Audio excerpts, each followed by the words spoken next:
বিএনপির বিরুদ্ধে নানা ধরনের ষড়যন্ত্র ও অপপ্রচার চালানো হলেও জনগণের শক্তিকে সঙ্গে নিয়ে সব ধরনের ষড়যন্ত্র মোকাবেলা করা হবে বলে মন্তব্য করেছেন সমাজ কল্যাণমন্ত্রী ডক্টর এজেড জাহিদ হোসেন। তিনি বলেন, বিএনপি সবসময় জনগণের পাশে থাকতে চায় এবং মানুষের দুঃখ, দুর্দশা ও কষ্ট লাঘবে কাজ করে যাচ্ছে। তাই বিএনপির বিরুদ্ধে ষড়যন্ত্র করে কোনো লাভ নেই।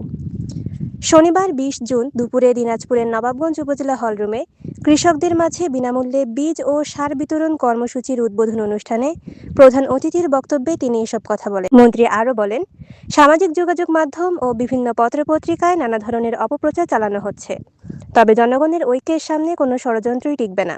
আগামীর উন্নত বাংলাদেশ গড়তে বিএনপি তার নিজস্ব কর্মসূচি নিয়ে কাজ করে যাবে। এ সময় উপজেলা প্রশাসন ও কৃষি অফিসের আয়োজনে নবাবগঞ্জ উপজেলা নির্বাহী অফিসার বিধানকান্তি হালদারের সভাপতিত্বে উপজেলা কৃষি অফিসার জাহিদুল ইসলাম ইলিয়াস, নবাবগঞ্জ বিরামপুর সহকারী পুলিশ সুপার হারিজ উদ্দিন, নবাবগঞ্জ থানার অফিসার্স ইনচার্জ আব্দুল কুদ্দুস, বিএনপির ভারপ্রাপ্ত সভাপতি তরিকুল ইসলাম, সাধারণ সম্পাদক ইকবাল হোসেন সহ সরকারি কর্মকর্তা ও বিএনপি অঙ্গ সংগঠনের নেতাকর্মীরা উপস্থিত ছিলেন।